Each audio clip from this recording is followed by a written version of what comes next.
people to know what is Filipino food. I had no idea sitting here. First smell, a foot comes to mind. God. That's a foot. Help make Filipino food more popular or help spark some minds? I don't know. I actually think that there will be a major fast casual Filipino chain, anywhere from like 20 to 100 fast casual stores that opens up within the next 5 years. What's really hard is introducing the Filipino food into the market. Kamusta mga kaProud? Today's video episode ay pag-uusapan natin kung ano na nga ba ang level at lagay ng Filipino food. Mainstream na nga ba tayo? Ano pa nga bang kailangan natin gawin para tuluyan nang mabasag ang barrier? At pag sinabing Asian food, ka-level na ng Pinoy food ang mga Indian, Japanese, Korean at iba pang masasarap na cuisine sa ating rehiyon. I think Filipino food is, I've been calling it for 5 years. It's just going to keep getting more and more popular simply because of the variety of ingredients. 19, kopong-kopong pa ata. Sinabi ni Chef Andrew Zimmerman yan, pero may nagbago na nga ba kaProud? Plan with how you're going to get people that are not the Filipino community to understand or want to try Filipino food. Kitang-kita nga sa real talk ng mga sharks sa pitch ng ating kabayan sa kanyang awesome Pinoy food business.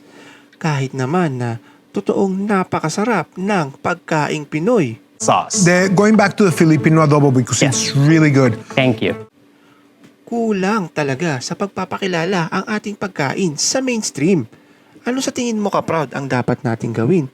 Comment mo na nga yan, baka nasa iyo ang $1 million idea para tuluyan ng sumikat lalo ang pagkaing Pinoy. Wow. This stuff's amazing. The kare-kare is delicious. Authentic sisig is like the best thing ever. Meron nga ding mungkahi ang yumaong si Chef Anthony Bourdain sa atin noon mga kaProud na sisig daw ang pagkaing magpapakilala sa Filipino food sa global stage. Sang-ayon ka ba dito? Kalimutan na nga ba muna natin ang adobo? I think it's the most likely to convince people abroad who have had no exposure to Filipino food to maybe look further and investigate further beyond the sisig. I think that's the one that's going to hook them. Flavors, the tamarind, everything, the calamansi. It's the #1 food amongst foodies. As far as why it hasn't broke out to mainstream yet, maybe because your food is too good. It's too authentic. It's too good that it just larger society hasn't caught up to it yet. Agree ka naman ba dito kaProud o binubola lang tayo nito? Hindi pa nga ba talaga ready ang madlang earth sa sarap ng Filipino food? Kung hindi naman ngayon, kailan yan mangyayari? Kaya ba this lifetime kaProud?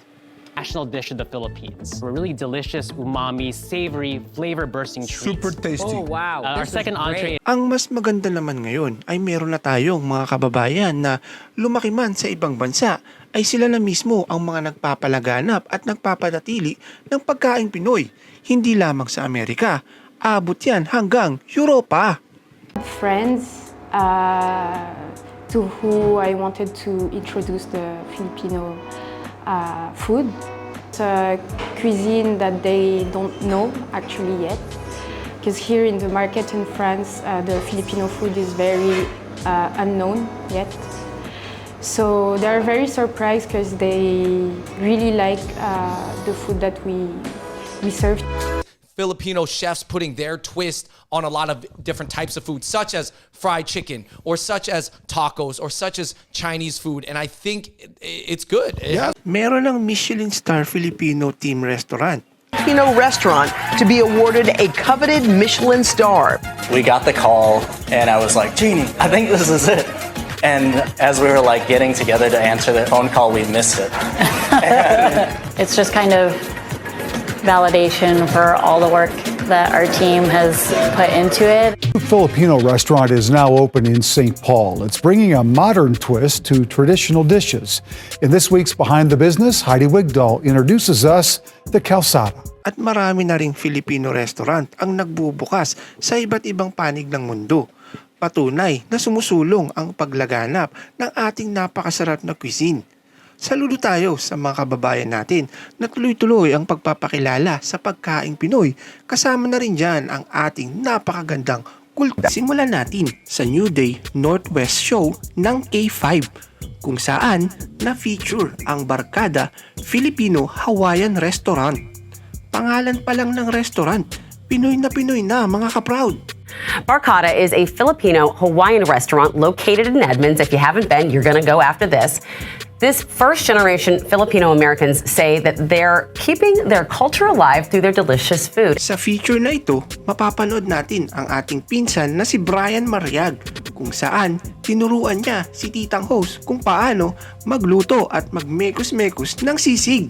On those onions, we don't want them totally translucent. That's good to know because I would probably sit there and wait till they got translucent and that would be no bueno. Some sharpness there, yeah. Okay. Some curly onions there. Short curlies. Okay, that's my favorite thing. Some cilantro there just to finish it off. Cilantro. Our director, Andy, loves some cilantro. Not too much because we still want to reserve that freshness. Anong masasabi mo, kaProud, sa sisig ng ating pinsan na si Brian? Natakam ka ba? Kung gusto mo tong matikman, biyahe na sa Hawaii at pumasyal sa Barkada Restaurant. This Filipino-American-owned bakery is called All Things Ube. And joining us to talk about ube is co-owner of All Things Ube, Daphne Dong. Thank you for being here today. Hi, Maria. Hi, Phil. Thanks for having us. We appreciate you coming in. Ube naman ang bida sa Fox 5 feature ng ating pinsan na si Daphne. Ang kanyang panaderya, specialty lang naman ang ating ube. Often say that we're on tour right now.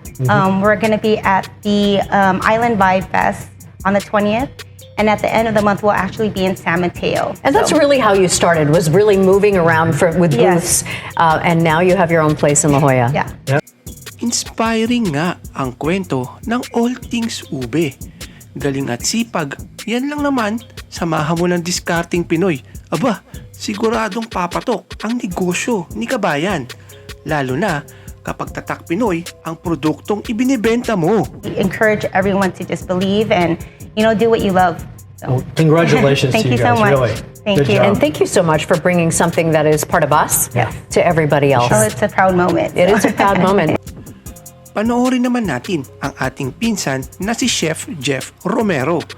Siya naman ang bida sa Emerald Eats episode ng Studio Live 13. Gosh, you were destined to be a chef with Jeff being your name. Yeah. Jeff. Yeah, my parents had something in mind, and here we are 32 years later, right? Yeah. Binida naman ng ating insan na si Jeff ang tinapay na lechon kawali lang naman ang palaman. I feel like the Philippines must just have the best produce ever. The freshest. So when you're in the Philippines, a lot of times when you're eating something, it's fresh off the tree or fresh off the water, minutes into your palate. So freshness is really a big key in the Philippine flavors. What are you working on right now? We're just gonna kind of piece together the lechon kawali roll so you guys can see how it comes together. Perfect. Nice. And Itsura pa lang, mukhang solid sa sarap to mga kaProud.